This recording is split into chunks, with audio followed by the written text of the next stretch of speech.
Hey guys, welcome to the Ben Tracy Podcast, where I interview thought leaders, parents, and educators about navigating life in the digital age and what we can all do to keep kids safe online. This podcast is sponsored by Bark Technologies. Let's get into it.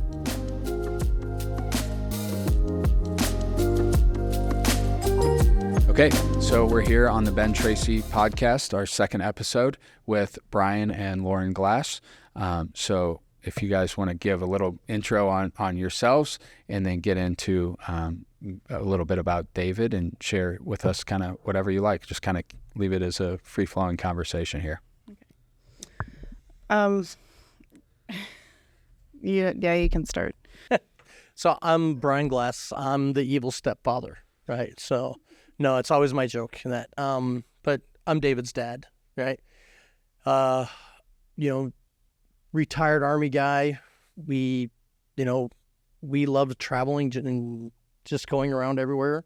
Mm-hmm. And it's hard to explain with Junior because anything that had a ball, right? Like in his hand, he was a natural at. So we spent a lot of time on fields, football fields, basketball courts, baseball field. Yeah.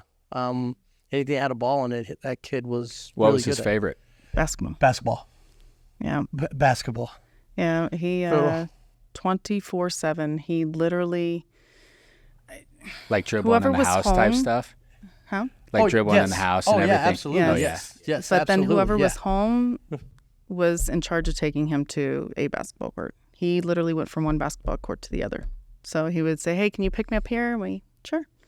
And then I go, "No, I can't. I'm at an appointment right now." And he's like, "Well, who's home? Who can pick me up?" I'm like, okay. And then literally whoever picked him up, he's like, "Can you take me over to this one?" I'm like, "Weren't you just at this one for 4 hours now?" He's like, "Yeah, but so-and-so's over here and we're going to go play." And I'm like, "All right." So literally 24/7, that kid all the time. He'd go. And then he was, getting ready to, he was starting to flourish, he was starting new things. He was getting into boxing, and I remember. Oh my gosh! I picked him up one day, and he's dripping with sweat. His shirt's off, dripping with sweat, and I look at him, and I can tell his face is extra red, and I got a bloody nose, and I'm like, "Oh yeah." He's like, "Yeah." He was proud of it. Yeah. Oh yeah. Yeah. He got punched right in the face, and he's like, "Yeah." He was grappling with 32-year-old men, and then another time he came home with a black eye because the knee came up and hit him, and it was proud, it was like, this is my and it was a black eye. Oh. It's not like I had a little black eye. No, it was like a black eye. Oh yeah, it was like a black eye. So. But and he was the one kid who really liked trying things. He was starting to where he's like, "Hey mom, can I stay after school today? I'm going to watch the girls softball game going on," like the social stuff. Like I could see him the one, because our kids didn't do like the high school experience as much, the older ones, but him, I could see him doing the high school experience a lot, where he's going to the football games and he's going here and he's going there. The homecoming, the Sadie Hawkins dance, just with his friends and that. Yeah. So yeah. Yeah. So he was full of energy, lots of it, never stopped. This is a kid that would come out of the shower with his towel around, and it's covered. He's got his towel around him, but he would do anything to get a rise, and you'd pull it tight over his face or whatever. Anything he could get a rise out of you. He was about laughs. Yeah. Yeah, he kind of seemed like, just even in the pictures that Lauren sent us, is like this kid was like a jokester. It seemed to me, just looking at the pictures, like I have such a good I have such a good idea of who he was just based on those pictures, especially the ones with his siblings. I always say he's like a man of many faces, because he was. It was 24/7 with this kid. He loved to push those buttons, loved it, right? To where you're like this, but then he could seriously just turn it around and make you laugh, and you could never be mad at him, ever. So, his siblings would be like, "Oh," and then he would just say something. It could be somewhat inappropriate, but it was always that rise. Like he had to get that rise out of you, and he could take a really serious situation and just turn it into a laugh, a big laugh, always. So I had a hard time being mad at him ever. So, yeah. Well, I so appreciate you sharing a little bit about who he was and the things he was interested in and looking forward to. And if you don't mind sharing what happened in January of this year.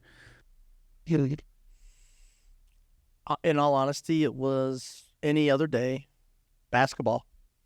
We went and dropped him off at the Vasa Sports Gym, and he went and played basketball with his best friend, and, we picked him up at the close and dropped him off at 9 o'clock, picked him up at 4 o'clock, and 4:30, whenever the Vasa Gym closed at, and then he got home, and within 40 minutes or so, half hour, 40 minutes, he had took his life. He took his life, and we didn't know why. We had no idea. I remember going through everything. Lauren kept saying there was something in his phone. She just knew there was something in his phone, like he was bullied or something. He was in his phone. Junior, this 9th grade was his breakout year. Junior had tics, right? He was a little reserved for quite a while there because he got picked on because of his tics, right? He had a little bit of a speech impediment, and so he got picked on a little bit. He got picked on at school, but he always seemed to fight through it, and he kept going. And then his 9th grade year, he just, he broke out. He made the junior high basketball team starting line. He had friends, a lot of friends. All of a sudden, when he didn't really have any friends other than the ones, that were around that we were telling you about. And so we just couldn't figure out kind of what was going on. He's doing good in school, all on his own, because he knew he had to have good grades for basketball and things like that. Play sports, yeah. This was the first time ever that he had gotten good grades, and they were all on his own, because it was always a struggle. I always had to help him with all his schoolwork, and he was fantastic. It was honestly one of the moments as a parent, you could breathe because you could look at your kid and see that he was succeeding and he was doing really good. And so it was nice to see that. As a parent, that you kind of pat on the back, like, we're getting there. But for him as well, that it wasn't as much of a struggle. Mm-hmm. And so he was flourishing and he was doing really good. And so I it was a Sunday football day. We were sitting down watching football, and we heard the noise. And I instantly knew. I ran upstairs, and it was... This is the worst nightmare that any parent or anybody could go through. We called 911, and they still, had a pulse. But, we went to the hospital, and within 30 minutes, they told us that, he was brain dead. And but I told him, I knew there was something on the phone. I knew it, whether somebody bullied him, it was something, because the phone was laying next to him, when we found him. And so by that evening, the detective had came and talked to us in the hospital and had asked us, for his password. And we gave him that, and he's like, I have a feeling I know what this is, but, we'll see. And so by the next day, he called us and told us exactly what it is that he thought it was. And wow. And so he had been extorted. And 5 hours. 5 hours. 5 hours. Between when the first message he ever received and when he took his life. 5 hours. 11:58 is when it started. and it started on an app called Wiz. Then it went to a text message, and then they brought him over to Instagram, right? And they started asking him to public because he had his stuff locked. It was private. Yeah, it was private. It was not open. And so they were saying, I can't find you, or I can't befriend you on there. Can you make it public? And then, and so and during this whole course, he had questioned some of it too. He's like, why are you asking for this? So he knew something was kind of, but at the same time, when you have somebody who is pretending to be 15 and she's a pretty girl and asking you, And it was pretty much instantly, and it was like, oh, you're from Wiz. Yep. Hey, it's great. Yep. Hey, it's nice to meet you. Yep. Send me a dick pic. And that's what they asked for immediately. Within just a few minutes. It wasn't a whole long time. And then he went down. And he questioned that. He's like, why are you asking me so quickly? Or, but they basically got to where they had him set his profile to public. They screenshotted all of his friends and family on there that were following him, or he was following. And yeah. And then he eventually went over to Snapchat, thinking he was safe on Snapchat because disappear. Yes. It would disappear. And he didn't even send a photo. He sent a quick video. They screenshotted the video real quickly. And then they went from being this sweet 15-year-old girl who is interested in you to are you ready to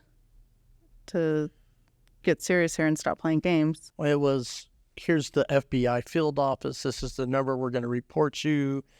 You're a bad person. Here's what this is. For sending the picture, they were saying, we're going to report you. Yes. Like, you're the one who's done something, not us. Yeah. They said, you've done something wrong show here. Show this to your teachers. We're going to show this I have all your friends. So they had identified that he was from this area, and they found the FBI office in this area and said, we're going to report it to them. And through the public, his social media profile being public, they were able to find out some friends, identifying information, and so forth. And I think the final straw was they had basically photoshopped as if they had already sent it to me, to my sister-in-law, to his sister, and another friend.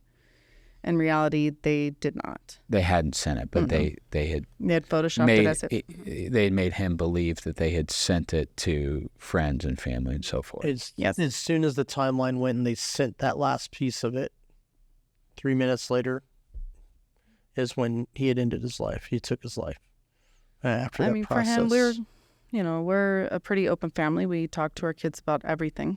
There are things that I always took pride in our kids were open with us. They would tell us things that I know for a fact other kids wouldn't tell their parents. But for him, it wasn't that he couldn't come and tell us these things. I think for him, because he struggled with fitting in with everybody, and because he struggled with his tics and things of that nature, I think for him, he saw all of this gone in a blink of an eye. Everything that he worked hard for to get to where he was, it was just completely gone. And for him, that's what I feel anyway, because him and I were very close. There are things that he told me that I know for a fact other kids don't tell their parents. Right. And so, but you can't talk to kids about things that you don't know about. And we did not know that sextortion was a thing. We talked to our kids, about sex. We talked to our kids about, hey, if you take pictures about yourself, guess what? They're on there forever. Mm-hmm. Don't do it.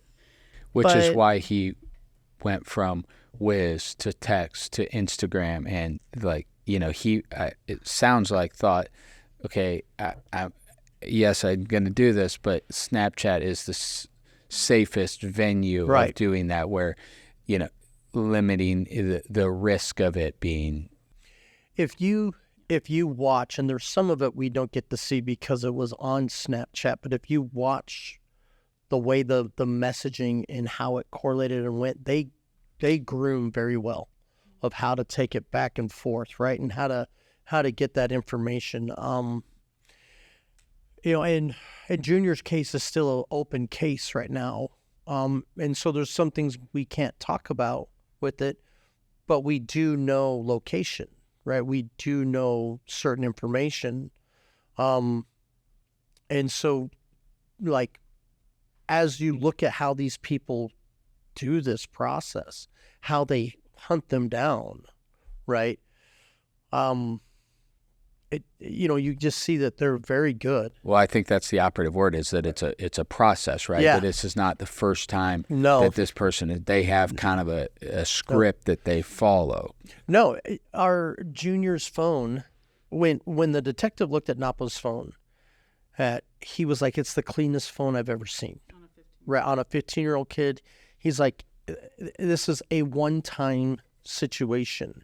And there was nothing else in there. Just, if there was videos or pictures or anything in that, it was either of our animals, our dogs, our cat. Him playing basketball. Right? He's got videos of his friends and them playing basketball together. There was nothing else. And then when you look through his chat histories, there's nothing else. No. There's nothing. And so for this one incident, this is how well they prey on kids. And these are people who are literally sitting down talking to 100 different people at one time.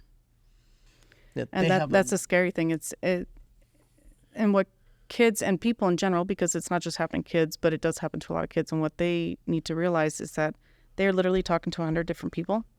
If you ignore them, they go away. Right. If you pay them the money, they do not go away, and they continue to ask and there's ask and ask. Always want more. And if you can't get money, or if they can't get money from you, then what they actually ask you to do is be a mule, to where they will have you move money from one place to another, and that's how they will. So that's a big portion of it now, is where they're having kids, and they help them set up Venmo accounts and different pieces so that they can have other people sending the money to there, and then they can wash their hands because it comes from one spot. But all the people that are sending them, that are being extorted, it's coming to this one account. And so now that money is there, but then they pay them for something else. And they literally use them for a location for the money to be laundered. That's one of the big processes they're dealing with. Kids don't have money. You know what I mean? Not as a whole. They don't have $200, $300, $500 just sitting around in a bank account. And so they're like, well, you can't pay me, then you're going to move this money for me. Otherwise, I'm going to send everybody you know these pictures. And so that's where it breaks down. Once you give, then they just want to keep taking and asking. And so a lot of times if you just ignore them, they go away. Obviously, you want to tell the police so they can, try to locate the people, but do not engage after that. That's the biggest thing. If you don't engage, you'll go away. It was 2 days later. We were still in the hospital because now we actually went from one hospital to another because we were doing Junior became a donor.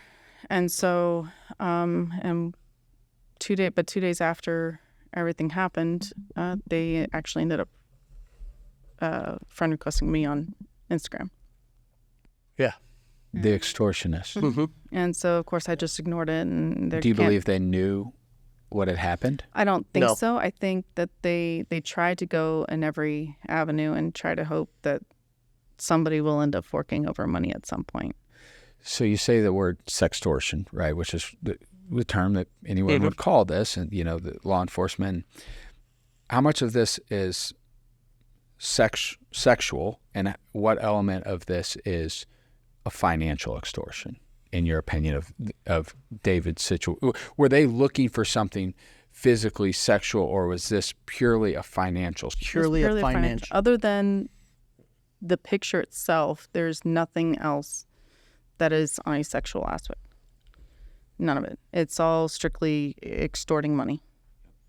And it was, give us $200 or we're going to show everybody. And we're going to tell everybody, and we're going to show your teachers and your friends. They literally shame these kids into thinking that they're horrible people for doing what they just did. You know, for sending them these pictures, or and so they will shame a child into thinking that, like, that the kid has done something wrong, right? When that the kid is the criminal and not the victim of a crime. Right. Well, there's another factor to it too, is that a lot of this stuff is going on is these people will give other people the hopes of a job coming from maybe a lower income or class of something, and bring them from another country over to where they're at and offer them the aspect of earning, good money and having a good job and having a good life. And then they take their passport and they hold them. And then that's another. They sit and just make them, and they have to make so much money per day. So they literally, you will see it, that they'll have a bank of cell phones that are connected, and they are just literally going from one social media profile to the next. And that's all they're doing. So these people who are doing this have somebody that they report, like this is some sort of it sounds like an organized crime. There is an organization to a lot of them, and some of them it's just the independent piece, right? But a lot of times they are organized. They are organized amongst each other, because we know for a fact with David's individual, right, the perpetrator on his side, that number, or that, not the number, the iCloud logon, the ID, was registered with 10 different phones, right? 10 different locations, 10 different phones. So it's organized. This isn't just something that, is a one-time off. So it gets very hard to pinpoint exactly. And then it's also very hard to know exactly which person it was that was speaking to which individual, because there'll be multiple people using the same device. Same. And so that makes it even difficult as well. And we know that for a fact because of the information we've received. And so we know that it's more of an organized process than it is just a one individual person. And so again, they wake up in the morning, they go to the office, they start extorting kids and that for money online in the hopes to make X amount of money per day. And then it starts over the next day. And so, and then they don't even know, most of the time, if you think about it, our son never responded to him, never said a thing again. He took his life. It literally happened 2-3 minutes after the last text message came through with the snapshots of the pictures being sent, right, that weren't sent anywhere. So after that, there's no more response. So they just moved on already. So they have no idea what went on. No concern, no idea, no nothing. Yeah. Right? And I say no concern because to them, it's just, okay, next one, until they get somebody that sends them something. And it keeps going down that line. It's just a law of averages. You do it enough times, eventually somebody or child will fall victim to it.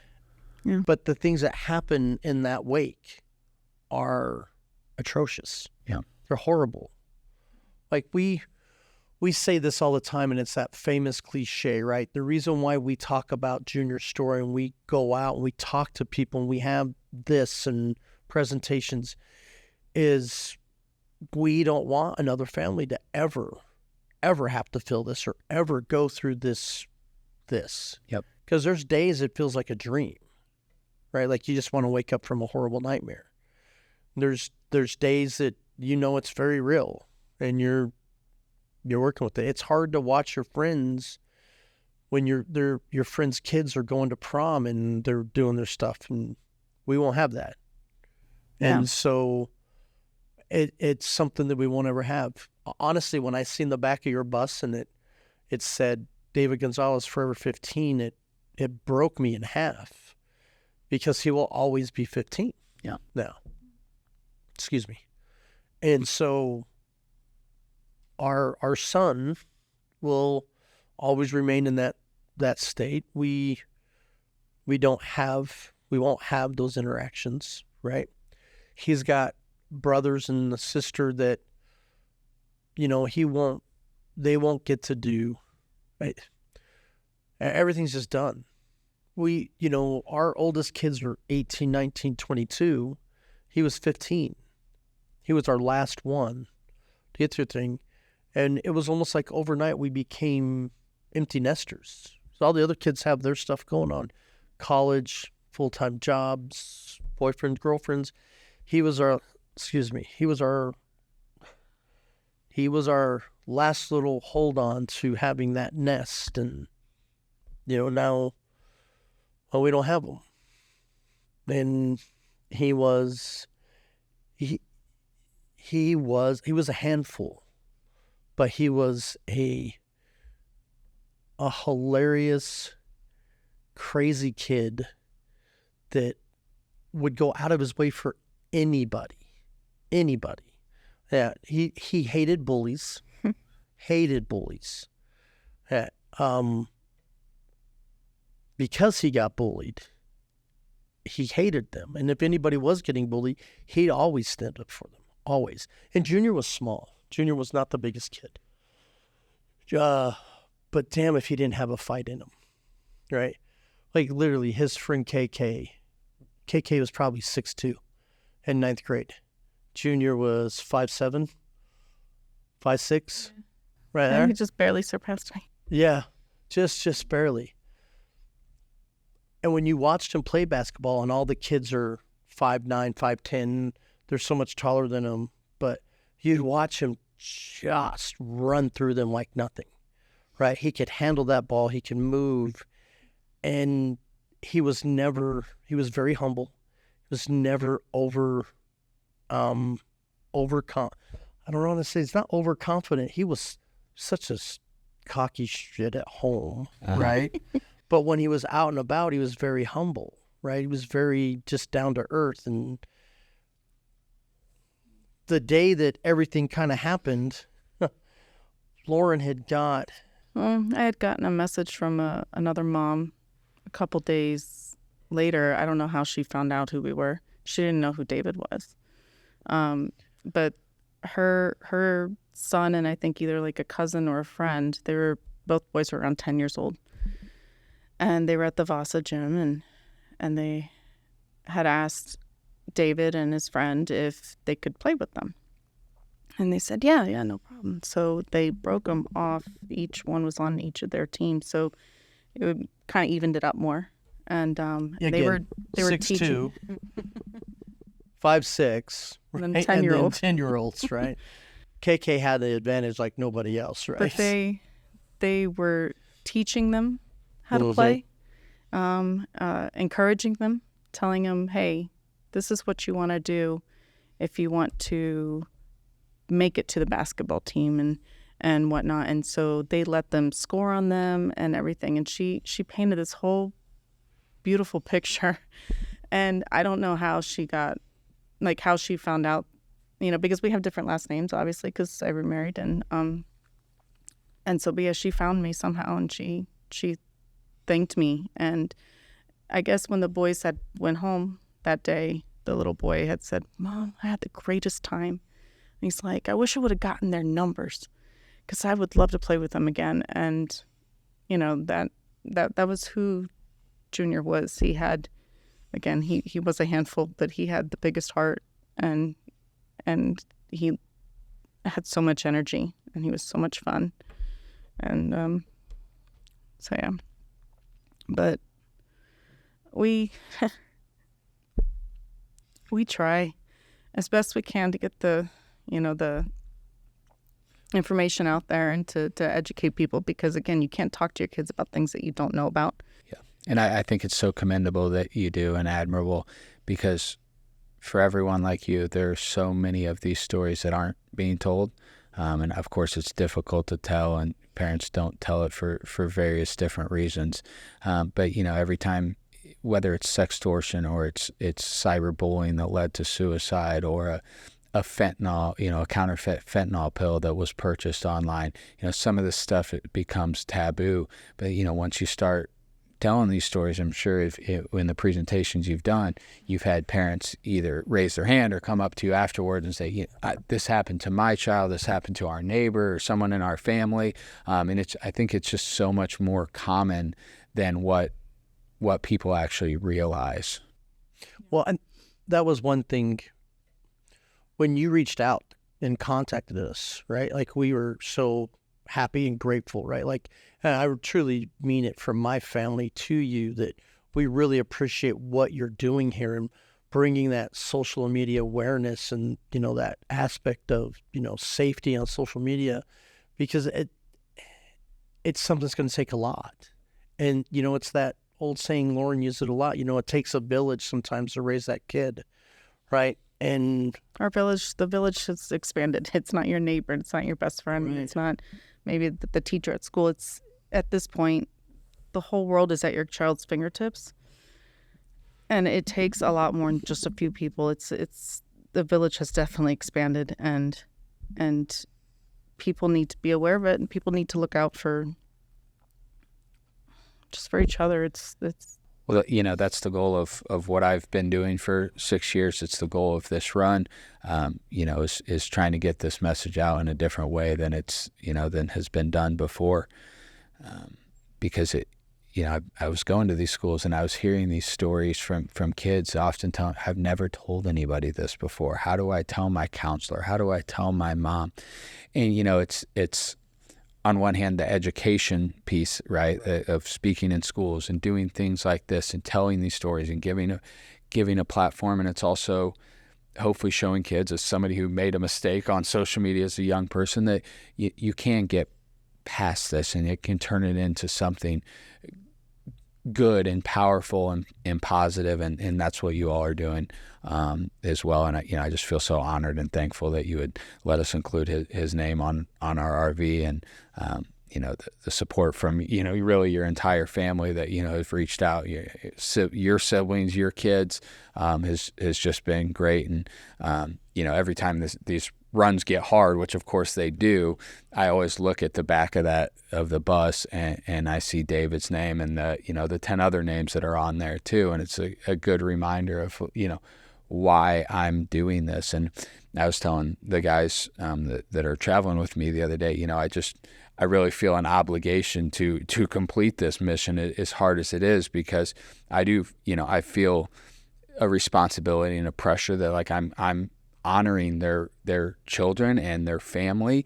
And so to not accomplish this mission would just be a huge disappointment to me on a personal level, as well as a professional level of getting this message out. So I'm obviously very thankful that you all would be part of that.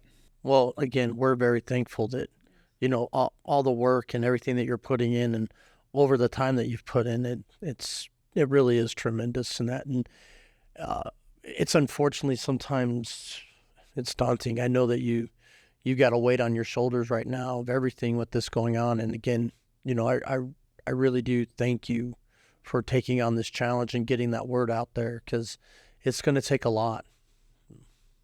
Well, and I just want these families to know, and the kids that I talk, that somebody's fighting for them, right? Somebody's doing something about this, whether, because people have told me that this is a crazy thing to do, this is a stupid thing to do, that I'm going to get hit by a car. And like, I know all that, but it's like somebody has to do something, because these problems are so serious and they're not being addressed, frankly, by the people that should be addressing them, right? Whether be it, Congress and governors and state legislators and the companies, of course, themselves, right? The companies are actually doing the complete opposite, right? I mean, the total of, Meta, Snapchat, Discord, they spent $30 million last year lobbying members of Congress. They've got 143 lobbyists between them. I mean, there's one lobbyist for every 4 members of Congress that are working for these tech companies, right? And it does feel like a kind of a David versus Goliath battle, right? Because it's like guys like me and parents like you who are, and the other parents who, that we work with. And it's just like, it does feel like an uphill battle. But somebody has to wage that battle, and I'm so thankful to have you all be part of this. And that's the whole goal with everything that I do, is to just try to advocate for these kids and these families, because it would be a lot easier for me, frankly, to get on an airplane, fly into a school, stay in a nice hotel, fly back to Nashville. We all live in the what I think is one of the best cities in America, and for not just me, but the guys who are traveling with me, who there's aside from a paycheck, but like, these guys are very invested in what we're doing. They could be making more money doing other things as well, and they get just as invested and emotional with this stuff as I do, and we're all kind of on the same page, just trying to get this message out to as many people as possible. And we are going to try to make sure we do the exact same. What would you say to other parents who maybe haven't had this conversation in their with their kids yet, or don't know about this? Like, how do you even approach talking about internet safety or cyberbullying, but most especially sextortion? Like, what would you say to those parents who haven't had this conversation? I will tell you, like when we share our story and we tell other people, you got to have it. In today's society, you have to have it, because you're not, a lot of people, they say, oh, I don't want to expose my kids to this or have them. You're not exposing them, right? They're being hunted down, right? And if you're not willing to give them the tools to understand how to either navigate, right, or deal with this, right, you're going to end up kind of potentially in our situation. And again, I wouldn't want anybody to do this. And I never thought of having a conversation with my son to say, hey, you need to be careful of being sextorted, right? Like, I didn't even know something like that existed, on an internet basis. We knew that people like, hey, man, people get your picture, they're going to do bad things with it. They're going to say a bunch of bad things about you. Like, don't worry about it. It's online stuff. It's not going to hurt you. Just let it be. But nowhere that I think, hey, you need to be careful, because if this happens, somebody's going to do something. And really what you need to do is just leave it alone. Report it. Tell your parents. Tell your local authorities. Let them get investigating who these people are so that we can help get rid of them. Because the more we can get people involved investigating them, and the more that this becomes something, we take that power away from them. And that's the thing that we've got to work on doing, is taking that power away from them. And if nobody's going to worry about them anymore, and nobody's going to answer or respond to their stuff, then they have nothing left. The biggest thing is communication. Your kids have to know that they have a place that they can come to and talk to you about it. And you want to talk with your kids, not at them, and make them feel safe to where they can come to you and talk to you about these things. That's honestly the biggest thing. And the education piece of it's so important, and it's also getting the parents to recognize that, like, this could happen to your kid, right? So many people, I never thought this would happen. Not my kid. I was doing a speaking engagement in Texas last year, and I had something on a slide in the parent presentation about sextortion. And so I was speaking to the parents the night before, the students the next morning. So I put the sextortion slide up, and there's this mom in the back, and she's jumping up and down, raising her hand. I'm looking at her from the stage, and I'm like, do I call on this woman, or do I just wait for her to blurt out whatever the hell she's going to say? So I'm like, I'm going to save face and just call on her, right? She goes, can you make sure you don't use the word sextortion with the kids tomorrow? We haven't had that conversation in my home, and I'm just very uncomfortable with that word. And I said, yes, ma'am. I know that the age that I'm talking to, everything is age appropriate. This is not my first rodeo, but with all due respect, if your daughter is on if any of your children are on these social media profiles, they should know what sextortion is, and they probably already do, if not their own experience, someone else's. Yep. So then the next day I was speaking with the children, got done with my talk, and I said the same thing I do at the end of every talk, which is, if you've been exposed to something online and you need help with reporting that, come up and talk to me, and I'll help you. So this little girl comes up. She's bawling her eyes out. I said, hey, you know, what's going on? And she said, hey, I've never told anybody this before. You said you can help me, and I'm really hoping you can. And you told me her name. She's 10 years old. She said, for the last 3 years, she said, I first got an iPhone when I was 7. I got Snapchat and Instagram. Last year when I was 9, I got TikTok. The same grown man has been sending me inappropriate pictures of himself for that entire time. I've tried to block him. I've tried to delete him. I've tried to ignore him. He has photos of me. He makes me take these videos of myself doing inappropriate things to myself to send to him. And, you know, I really hope you can help me. And thankfully I was able to. But this little girl walked away. And the principal was, you know, kind of standing behind these conversations, listening one ear in. She said, remember that lady that was losing her shit in the back last night? That little girl is her daughter.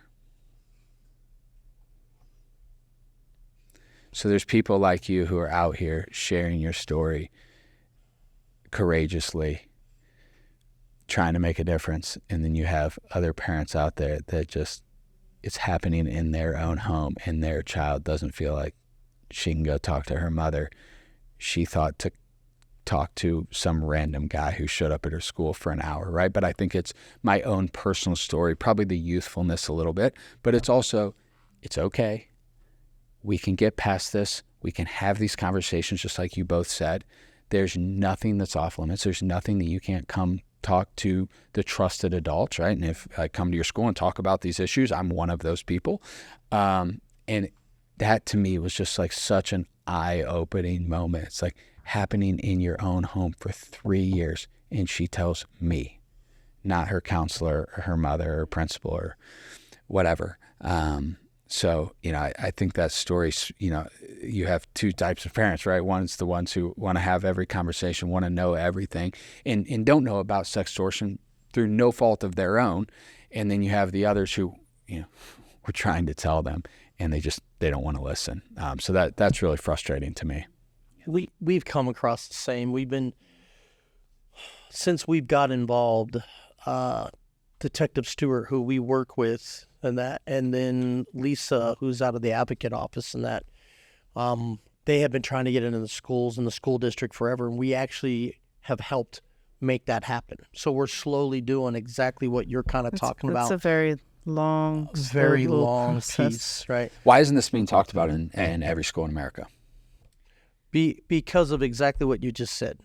Because there is one or two parents out there that say that they are uncomfortable with the word sextortion or anything that is involved with online that they might not be seeing or know about, and they don't want their kids to know about.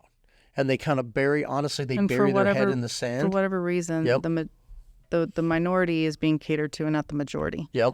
And that's the frustrating part. A majority of people want to hear about these things and want to know about these things.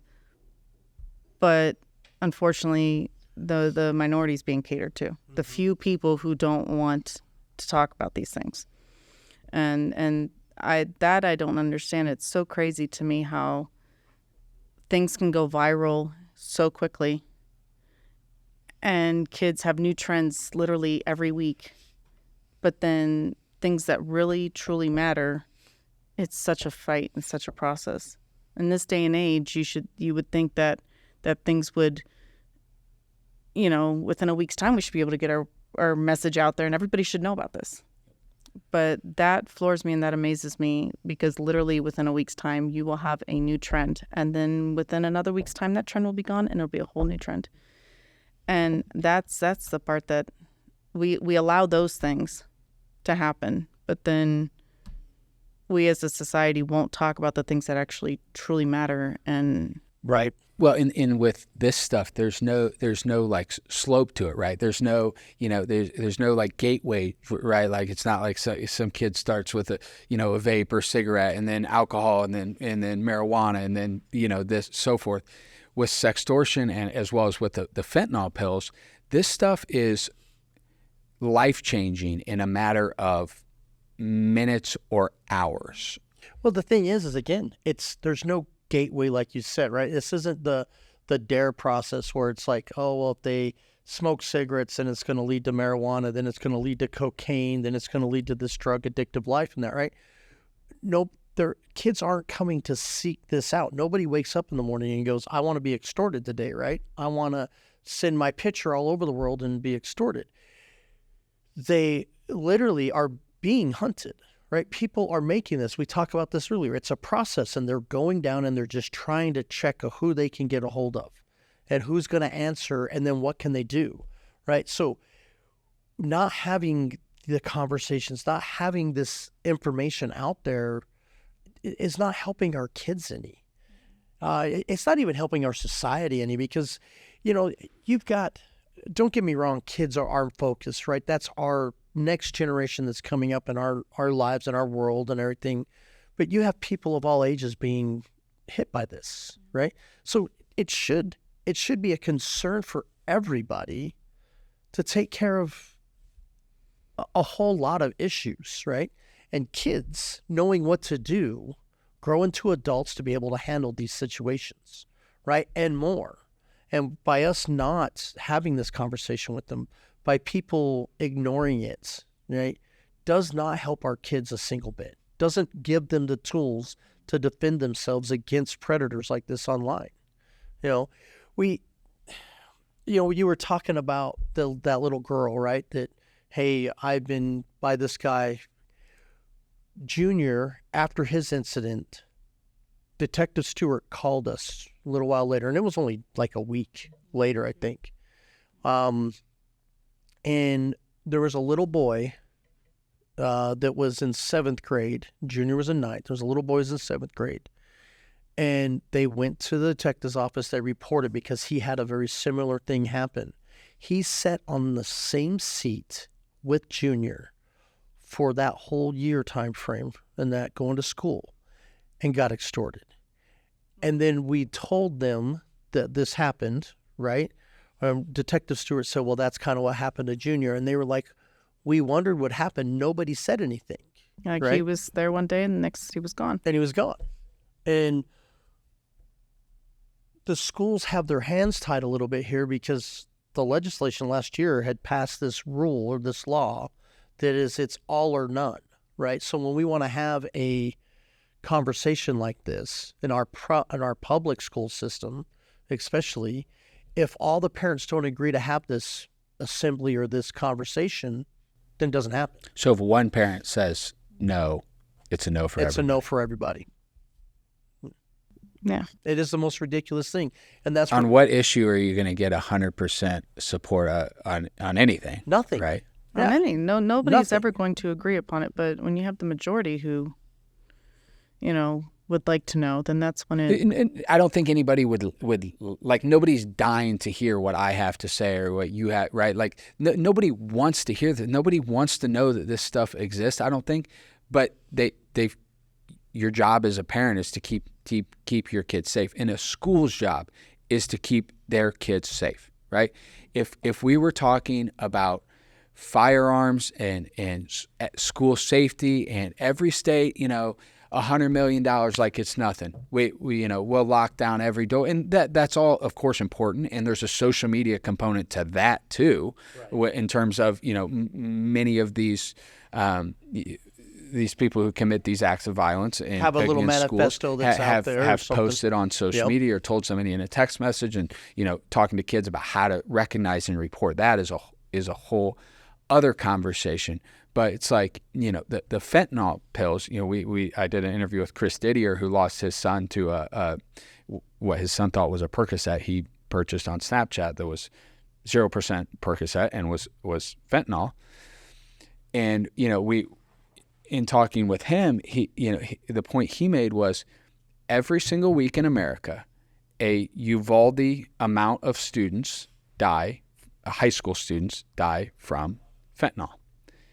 Why is that not a conversation? And why is there not more attention being paid to this stuff at at the school level, at the parent level, of course, and at the legislative level, at state and federally. Which is probably happening 4 to 5 times more the amount than anything that comes with a firearm issue happening, right? Like, this is just, you look at it and it's an absolute fact. You can look at stats and numbers all day long and they don't lie, right? And so, but we're going to bury our heads in the sand about certain things, and we're going to carry open things that are an agenda on people's both mind, are right? important, right? But they're not mutually exclusive. Right, but they're not mutually exclusive. And one's favor the other side, right? But this is a hush-hush. And it's a hush-hush because, again, nobody just wants to face it that, okay, we made mistakes. Something happened. We've got to face it now, right? And I'm sure that individual's son, that gentleman's son, took probably 5 times the lethal dose of what was supposed to be there, if it's the size of a Percocet, right?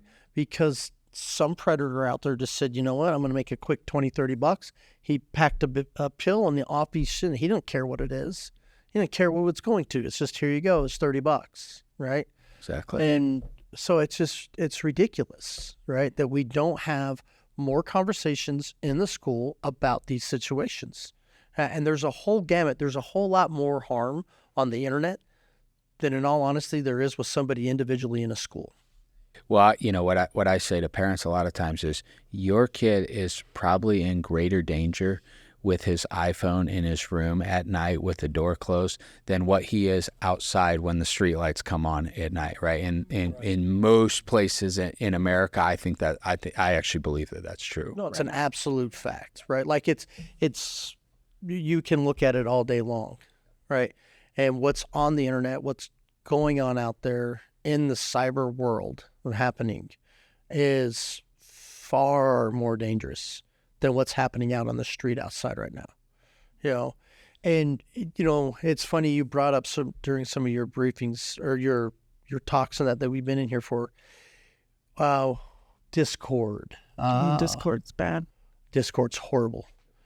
Telegram is really bad. Yep. You want to talk about Roblox sexual predators really out there? Roblox is horrible for it. It's just riddled with them. They're on every app, every social media app, every video game, you name it, they're there. And I think that's important. There's really no such thing. Now, there's certain apps that are safer than others, for sure. There's certain things that parents can do and, but there's no such thing as a 100% safe social media app or video game. Absolutely. Doesn't exist. Yeah. Well, there was an app, and I wish I could remember the name of it, that was developed, and the gentleman had it on there, and it was a free open app to be able to communicate. I think it was Emerald. I thought it was Jim or Emerald, something like that. But I think that was the one. After a while, it became just apparent to him that it was riddled with sex offenders and predators that were inside there. So he shut his whole thing down. He just closed it down. And he wrote a letter of why. That this disgusts me that this is going on. It's inside something that I thought I was making to be an innocent aspect for people to communicate and talk with and that. And it became something that I don't like. So he shut it down. The next day, exact similar program just opened up. Yeah, well, there's 3,000 new apps added to the App Store every single day, right? There's always going to be another one. It sure would be nice if Mark Zuckerberg and Evan Spiegel, the CEO of Snapchat, took that same approach of the gentleman you just mentioned. But instead, they do the opposite, and they put their, they fund politicians personally and through their business, right? It's all publicly disclosed that will support their companies. They spend $30 million on lobbying. That's the frustrating. It's looking at it and having that conversation, and they're quick to be able to shut down conversations and certain talk about speech or anything else in that. But we're not willing to put in a filter that can help us look at this and say, wait a minute. This is something that needs to be shut down. It's crazy because with this run, I'm not a big social media guy, but we're posting about the run on Instagram, ironically, right? And if we post something, if I post David Gonzalez, sextortion, suicide, nobody's going to see that. But the person who is sextorting David Gonzalez, leading him to suicide, nobody's kicking them off the platform.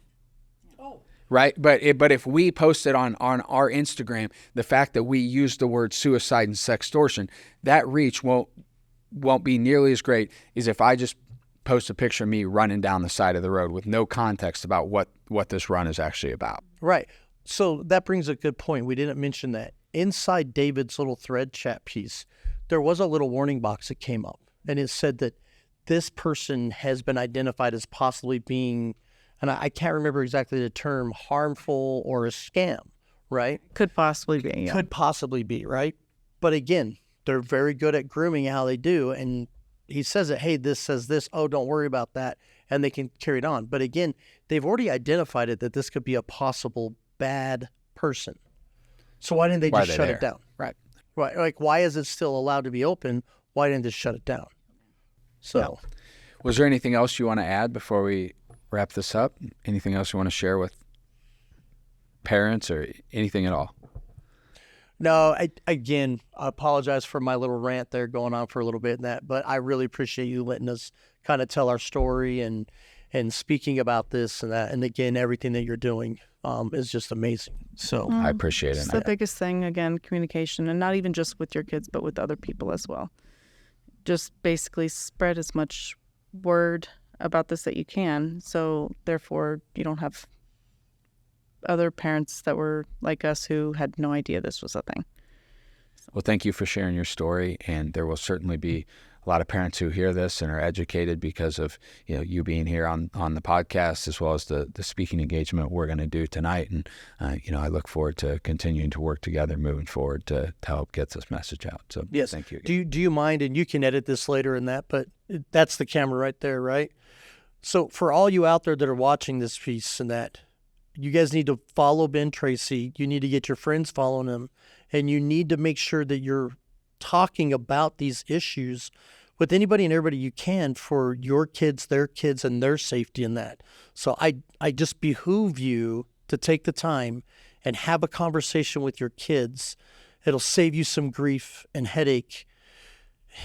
And the time that you have to kind of to get over something we experience, you need to do this. Just please, I implore you to go ahead and have that conversation with your kids. So thank you. Sorry about that. Appreciate it. Thanks. Thank you all for listening. Thanks again to Bark Technologies for sponsoring this podcast. We'll see you all on the next episode.